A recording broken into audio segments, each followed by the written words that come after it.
So here we'd like to thank T.S. Lombard for putting together our favorite chart. And for those that have been following us, we have been saying nonstop that the Chinese consumer is worse off today than they were previously, even though they have a ton of new savings, because the new savings that they've put into the bank is still not enough to cover the losses from housing, from real estate.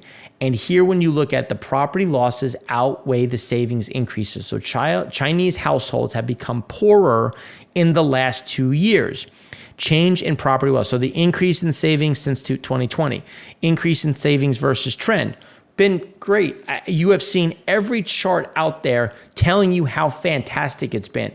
But we've been saying, it's like, well, the average 65 to 67% of the populace is exposed to in a much greater way than anyone else in the world. I mean, South Korea is close to the real estate sector. So you get one of the worst collapses since 08, and there's no side effects. These people aren't savings, trying to replace the losses with savings. And so thank you for putting this together and showing the change in property wealth, how it's fallen, the change in property wealth based on where it's fallen from here, excluding the falls in the equity holdings. You can see the net loss on the conservative side, net loss realistic. It is a big number, and that is not going to change. Sales of new homes in China yearly moving in the wrong direction. And this is in the backdrop, and just in the back of your mind, think of you have a negative population growth. Who are your buyers of all of this real estate that has been built up? And the answer is no one.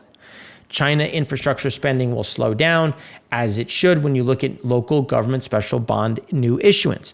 Why is special bond new issuance dropping like a rock? Well, the high debt servicing burden for local governments is a problem.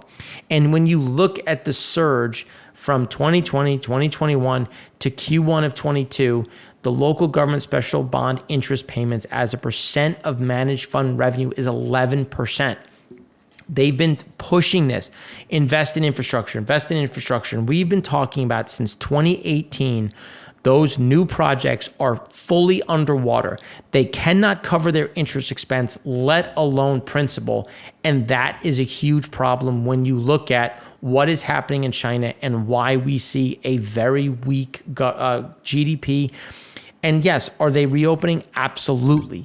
Is that going to be a positive? Absolutely. Is it going to disappoint these lofty expectations that the market has put out there? Absolutely. So it's just a matter of by how much. And when you look at the data sets, when you look at what's there, they're telling you it's not going to be great. A large size of government bonds is maturing in 2023. Local government, all bond maturities, local government SPBs.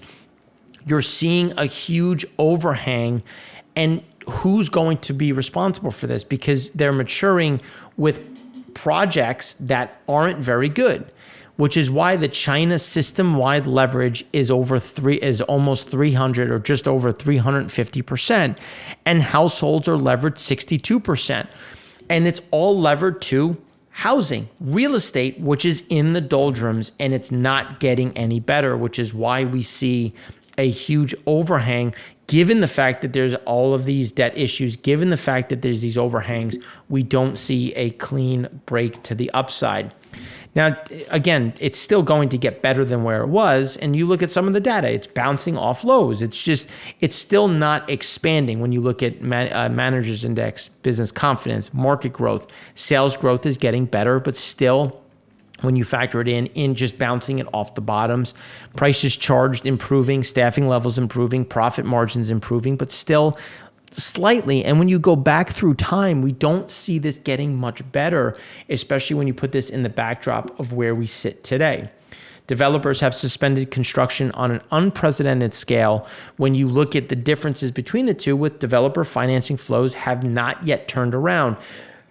And this is with a massive push by local governments, by the Chinese government, to try to drive additional lending. It's because you're telling local governments, local banks, lend more. And they're like, well, have you seen my balance sheet? Have you seen the leverage I already have? Have you seen the fact that I can't cover my current expenses and you want me to give more at lower rates to properties that are subpar at best?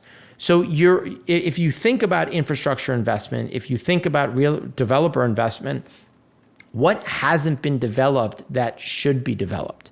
When you think about premier acreage, when you think about premier locations, you haven't already tapped that during the massive expansion between the 1980s and 2022. On the infrastructure side, you've been dumping money into infrastructure since 2008 at a very healthy clip. What's left? What else can be built that hasn't already been built that's going to be grossly profitable? We've already seen these underlying slowdowns. And then when you look at the unleashing the pent-up demand, the volume of passenger transport during spring festivals, it's gotten better, as it should. Nothing is going to stay at where we were in 2020, 2021, 2022. It won't. Nobody on this side, in this seat, in this company, in the other companies I'm involved with are assuming we stay at those levels. The question is, how high does it rally? And that's where we see a very big ceiling that will keep us below where we were in 2019. Is that red line that you can see here on the volume passenger side going to get better? Yes, it will improve. It's not going back to pre-pandemic levels given the economic pressure and movements we've been talking about. The China's property developers funding is still falling. So the new properties and the developer funding is still going down. And I can't stress enough the amount of times we've talked on this show, in our writings, in our insights, in our research on how they're doing everything they can from the PBOC level, the CCP level, the local government level, local bank level to drive this higher, and it's not going up because there's no takers on it. So when you put it into context on activity, the travel increased by 47.7% year on year, reaching 52% of the pre-pandemic level. Travel over the Lunar New Year holiday season, which lasts 40 days, is often described as the world's largest annual human migration. The scale of travel is likely even bigger than the data shows, but again, it's just a matter of where. So they're expecting things to bounce, the speed at which when people reactivate. But again, we see that disappointing over the longer term, given where we were pre-COVID. So now when we start looking at what is happening in other parts like Japan. So when you look at where things should be if the BOJ was to let things free float versus trying to cap the 10-year, the estimate is that it would go to 75 basis points. We'd likely say it would go a bit higher, but there is a lot of reason why they would benefit from letting that free float and bounce back up, which we think will be the market's going to push for, and we'll show you why in a minute.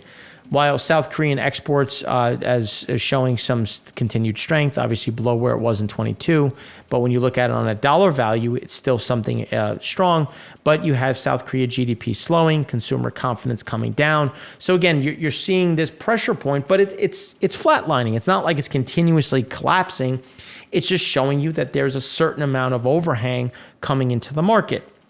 Now, when you look at Japan, taking that into account and coming back to Japan, you have manufacturing PMI at 48.9 in contraction. You have new export orders falling further to 46.6, but just, again, bouncing sideways. You're just in new export orders, as we've seen with South Korea, as we've seen with Taiwan, as we've now seen with Japan, continue to show contraction. Not a collapse, just a contraction, which is what we continue to see as the bellwether. But on this side, manufacturing PMI input prices in Japan are shifting higher again. Now, that is not what the BOJ needs given where things are. Services PMI had a nice bounce back up. Services is definitely outperforming manufacturing. Why? Japan's a net exporting country. Manufacturing gets exported into the world. Input prices are going back up. That's going to be how much of that export, again, exporting inflation. Services getting a bit better. But when you look at inflation was expected to be up 4%, came in up 4%. Food and energy was up 3%. So core CPI continues to drift higher with more and more pressure to the upside. Now, when you look at the BOJ and what's been purchased. So going back to 2006, this is the most the BOJ has ever purchased. Non-resident net investment in Japan is through a floor. The only buyer they have is themselves, the central bank. That is not sustainable. And that's why we continue to see them shifting higher, because they have to get in front of that inflation. Otherwise, they're going to see a spiral, which is what they want to avoid. And they've now pinned themselves into a very negative position. Now, when we look at South Korea, you can see PPI still elevated, imports outpacing, exports are still negative, but you can see imports are getting stronger. That's a positive indicator, as we've talked about, with GDP year over year coming in slightly better, but quarter over quarter coming in negative. So again, we still see those overhangs, but not like we're going to go from negative 0.4% to negative 4% or negative 8%. It's just we're going to kind of bump along in this slightly negative level because exports are coming under a bit of pressure, local consumption's under pressure, and that's happening in multiple areas, which is why we've seen this global slowdown. So that's what we have for you today. If you have any questions, please feel free to reach out. We'd love to hear from you. Anything you'd like us to cover, talk about, go in more depth on, and we'd love to hear from you. Thanks again for watching. I'm Mark Rossano, founder and CEO of C6 Capital Holdings, coming to you from Prime Vision Network.